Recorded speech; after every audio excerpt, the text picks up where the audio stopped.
Magandang umaga sa inyong lahat! Dito nga ay kagigising lang ni Aya. Tingnan nyo naman nakadapa na yung batuta. Simula nga nang natuto siyang dumapa ay kunting lingon mo nga lang ay nakadapa na yan siya. Diyan nga ay inaaliw-aliw ko siya. Tingnan nyo naman yung postura. Abay mukha ka ng 1-year-old ah. Diyan nga ay nagtutupi na ang mama. Tingnan nyo naman yung pinaggagawa ng batuta. Aliw na aliw nga siya dyan sa kulambo na yan. Di nga nagtagal ay dumating na yung kanyang lolo. Inaaliw nga siya dyan. Kinuha na nga niya yung apo niya kasi pupunta daw sila sa labas. Sabi nga ng kanyang lolo na mag-almusal na daw ang mama. Kaya pumunta naman ako sa maliit naming tindahan para kumuha ng Milo.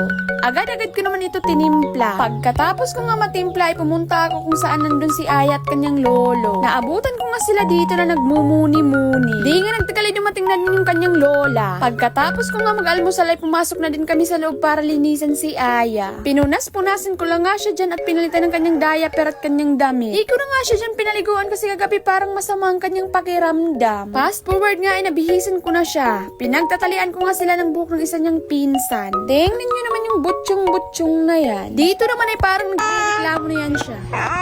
Kumain na nga pala yung mama at hindi ko na nabidyohan. E dinuyan ko naman si Aya para makatulog na. Sakto naman at nakatulog na agad. Inilagay ko na nga si Aya sa kanyang rocking chair para maayos ang tulog. Mga isang oras nga lang dyan yung tulog ni Aya at ito nagising na yung batuta. Tingnan nyo naman yung mood ng batuta. Good mood na good mood siya dyan. Dito nga ay inaaliw siya ng kanyang lolo.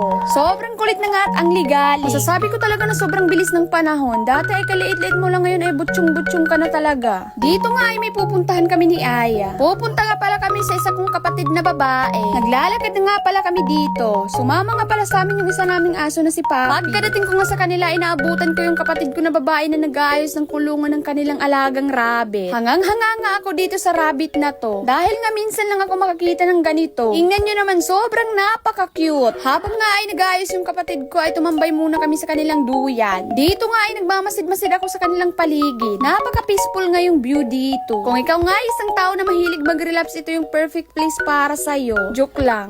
Amaze na amaze nga lang talaga ako dito sa kanilang paligid kasi sobrang ganda. Yung tipong nasa Switzerland ka. Switzerland yan? Tingnan nyo naman, the view is giving talaga.